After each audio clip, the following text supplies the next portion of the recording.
Hello friends, how are you? అందరూ బాగున్నారని కోరుకుంటున్నాను. నేను ఇంకా బాగున్నాను. మా ఊళ్ళో కార్తీక పౌర్ణమి సందర్భంగా మా ఊళ్ళో సంబరాల్లా చేస్తారండి. మీరు కూడా చూస్తారని కొంచెం వీడియో తీసాము.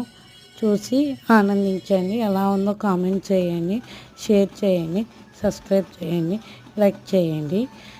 ఇంకొంచెం సపోర్ట్ చేస్తే మేము కూడా ఇంకా వీడియోస్ ట్రై చేస్తామండి. Please support me friends. ఆ రోజు సాయంత్రం మా ఊళ్ళో శివాలయంలో నిప్పుల గుండం మీద నడుస్తారండి. రకరకాల వేషధారణలతో కూడా ఉంటాయి. బుట్ట బొమ్మల్లాగా ఉంటాయి. అది బేతాళ వేషం అంటారండి ఇక్కడ. ఇది దీంట్లో నాకు తెలియదు, మీకు తెలుస్తుంది.